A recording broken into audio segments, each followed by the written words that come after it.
Hi అండి. Welcome to my channel Swapna recipe cooking channel Telugu. ఈరోజు మన వంట సింపుల్ అండ్ టేస్టీ దొండకాయ గ్రేవీ కర్రీ. మా ఇంట్లో మేము దొండకాయ గ్రేవీ కర్రీ ఎలా ప్రిపేర్ చేసుకుంటామో పద్ధతి తయారీ విధానం అయితే ఈ వీడియోలో చూద్దాము.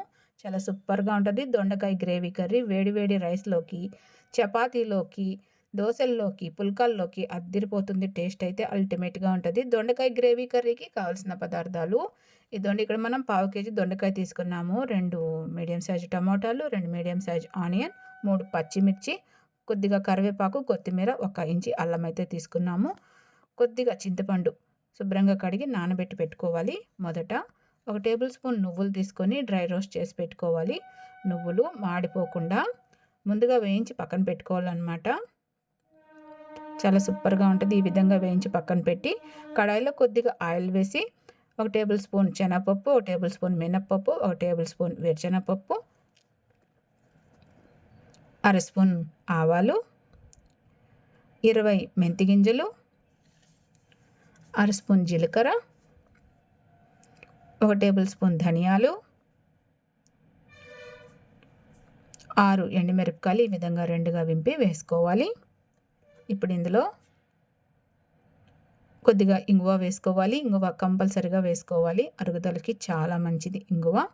ఇప్పుడు వీటిని లో ఫ్లేమ్ పెట్టుకొని దోరగా అయితే వేయించుకోవాలి. చాలా సూపర్గా ఉంటుంది దొండకాయ గ్రేవీ కర్రీ. వీడియో ఎక్కడ స్కిప్ చేయకండి. లైక్ చేయండి, కామెంట్ చేయండి, సపోర్ట్ చేయండి, హైప్ పాయింట్స్ ఇవ్వండి ఫ్రెండ్స్. ఈ మాత్రం వేగిన తర్వాత ఇప్పుడు ఇందులో పచ్చి కొబ్బరి చిన్న ముక్క తీసుకొని ఈ విధంగా చిన్న చిన్న ముక్కలుగా కట్ చేసుకొని కాస్త వేయించి పక్కన పెట్టి బాగా చల్లారనివ్వాలి. ఇదిగోండి, మనం తీసుకున్న దొండకాయలు, టమోటో, పచ్చిమిర్చి కట్ చేసి పెట్టుకున్నాము. దొండకాయ ఈ విధంగా అయితే నేరుగా కట్ చేసుకోవాలి. ఆనియన్ చిన్న చిన్న ముక్కలు కట్ చేసుకోవాలి. టమోటాలు, పచ్చిమిర్చి సన్నగా కట్ చేసుకోవాలి. తయారీ విధానం చూద్దాము. కడాయిలో తగినంత ఆయిల్ వేసుకొని సన్నగా కట్ చేసిన ఆనియన్ ముక్కలు అయితే వేసుకొని కాస్త వేగనివ్వాలి. ఇప్పుడు ఇందులో పచ్చిమిర్చి ముక్కలు కూడా వేసుకొని కాస్త వేగనివ్వాలి. 2 రెమ్మల కరివేపాకు కూడా వేసుకోవాలి.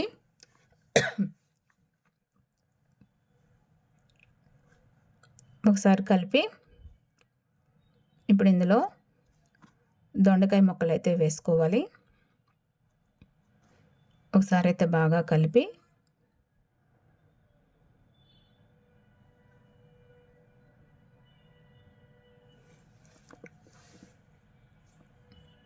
ఈ మాత్రం మగ్గిన తర్వాత ఇప్పుడు ఇందులో టమాటా ముక్కలు కూడా వేసుకోవాలి.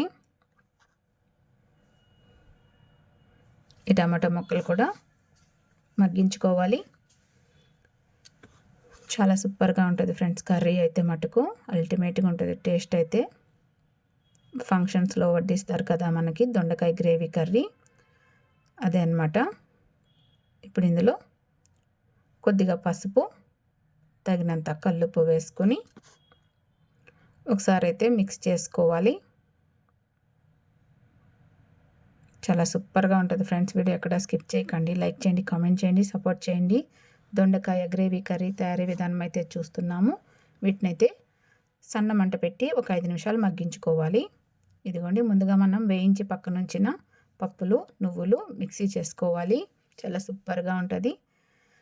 వీడియో ఎక్కడ స్కిప్ చేయకండి ఫ్రెండ్స్. లైక్ చేయండి, కామెంట్ చేయండి, సపోర్ట్ చేయండి, హైప్ పాయింట్స్ ఇవ్వండి ప్లీజ్. ఇదండి, ఈ విధంగా మిక్సీ చేసుకొని ఇప్పుడు ఇందులో అల్లం చిన్న ముక్కలు కట్ చేసుకొని ఈ విధంగా మిక్సీలో పొడి చేసి పెట్టుకోవాలన్నమాట. మూత తీసి చూద్దాము. ఇదిగోండి, దొండకాయ ముక్కలు చూడండి ఇలా మగ్గుతున్నప్పుడు ఒకసారి అయితే బాగా కలుపుకోవాలి. చాలా సూపర్ రెసిపీ దొండకాయ గ్రేవీ కర్రీ తయారీ విధానం చూస్తున్నాము. ఒకసారి బాగా కలిపి ఇప్పుడు ఇందులో ముందుగా మనం మిక్సీ చేసి పెట్టుకున్నాం కదా, ఈ పొడి ఇందులో వేసుకోవాలి. ఈ ముక్కలకి ఈ పొడి బాగా పట్టేలాగా మిక్స్ చేసుకోవాలి. ఒకసారి అయితే బాగా కలుపుకుందాము. మాడిపోకుండా చిన్న మంట పెట్టుకుని ఒకసారి అయితే బాగా మిక్స్ చేసుకోవాలి. ఇప్పుడు ఇందులో ముందుగా మనం నానబెట్టుకున్న చింతపండు రసం తీసి ఇందులో వేయాలి. మరి ఎక్కువ చింతపండు రసం వేసుకోకుండా తగినంత వేసుకోవాలి. మనమైతే ఇప్పుడు చిన్న నిమ్మకాయ సైజ్ అంతా చింతపండు నానబెట్టి రసం తీసి ఇందులో వేస్తున్నాము. తర్వాత ముక్కలు మునిగే వరకు అయితే వాటర్ అయితే వేసుకోవాలి. ఒకసారి అయితే మిక్స్ చేద్దాము. సూపర్ కర్రీ ఫ్రెండ్స్, దొండకాయ గ్రేవీ కర్రీ. ఇప్పుడైతే మూత పెట్టి ఒక 5 నిమిషాలు ఉడికిద్దాము. ఇదండి 5 నిమిషాల తర్వాత ఎలా ఉందో చూడండి. ఒకసారి అయితే కలుపుదాము. చూస్తున్నారా ఎంత చక్కగా రెడీ అవుతుందో మన దొండకాయ గ్రేవీ కర్రీ. సూపర్గా ఉంటుంది ఫ్రెండ్స్. మాడిపోకుండా మధ్యలో మధ్యలో మూత తీసి కలుపుకుంటూ ఈ దొండకాయ ముక్కలు అయితే ఒక 5 నిమిషాల పాటు ఉడికించుకోవాలి. చూడండి 5 నిమిషాల తర్వాత ఎలా ఉందో మన దొండకాయ గ్రేవీ కర్రీ. ఇప్పుడు ఇందులో సన్నగా కట్ చేసిన కొత్తిమీర అయితే వేసుకోవాలి. చూస్తున్నారా ఎంత చక్కగా రెడీ అయిందో దొండకాయ గ్రేవీ కర్రీ. అద్భుతంగా ఉంటుంది ఫ్రెండ్స్. వేడి వేడి రైస్లో అయితే సూపర్గా ఉంటుంది దొండకాయ గ్రేవీ కర్రీ. గుమ్మగుమ్మలాడే దొండకాయ గ్రేవీ కర్రీ అయితే రెడీ అయింది. చూస్తున్నారా చాలా సింపుల్గా తయారు చేసుకోవచ్చు. టేస్ట్ అయితే అల్టిమేట్గా ఉంటుంది. మీరు కూడా ట్రై చేయండి. మీకు ఎలా వచ్చిందో కామెంట్ చేయండి. ఇదిగోండి ఫ్రెండ్స్, దొండకాయ గ్రేవీ కర్రీ అయితే రెడీ అయింది. ఇంతే ఫ్రెండ్స్, చాలా సింపుల్గా తయారు చేసుకోవచ్చు దొండకాయ గ్రేవీ కర్రీ. మీరు కూడా ట్రై చేయండి. మీకు ఎలా వచ్చింది కామెంట్ చేయండి. వీడియో నచ్చితే లైక్ చేయండి, సబ్స్క్రైబ్